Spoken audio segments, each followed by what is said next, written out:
Arrêt cardiaque et étouffement, voici les gestes essentiels pour sauver un bébé. Pour cela, nous nous sommes rendus au centre Yada pour suivre un atelier de premiers gestes de secours pour les nourrissons. Tout d'abord, il y a l'étouffement. On ouvre la bouche de l'enfant.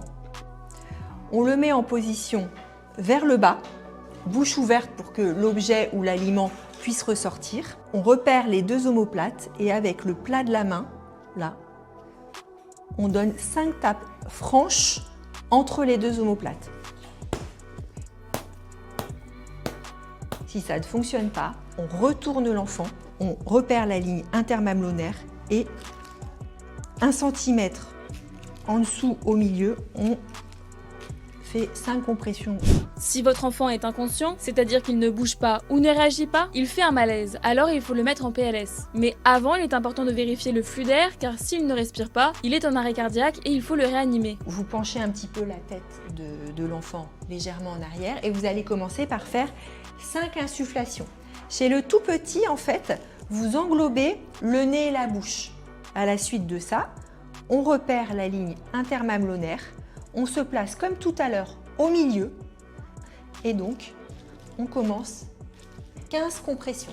Il faut que ce soit des compressions de la hauteur d'un tiers du thorax, donc il faut quand même y aller et le rythme c'est assez soutenu.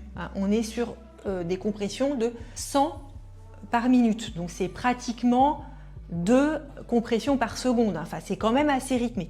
Donc 15 compressions, 2 insufflations, 15 compressions, 2 insufflations, 15 compressions, 2 insufflations, jusqu'à l'arrivée des secours.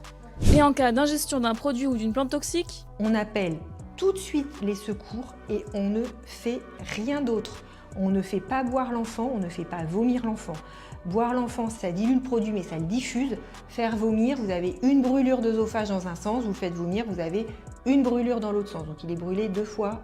Voilà. Puis en cas de chute pour les moins de 3 mois, il faut directement se rendre aux urgences. Pour les autres nourrissons, s'il ne réagit pas, s'il vomit ou change de comportement dans les 48 heures après la chute, il est essentiel d'aller à l'hôpital. En cas de brûlure, c'est la règle des 15-15-15 qui s'applique. 15 minutes sous l'eau à 15 degrés à une distance de 15 cm de la peau. N'oubliez pas qu'avant de faire ces gestes, il faut d'abord protéger ce qu'il y a autour, puis si cela est nécessaire, appelez le numéro d'urgence européen avec le 112, le SAMU avec le 15 ou les pompiers avec le 18.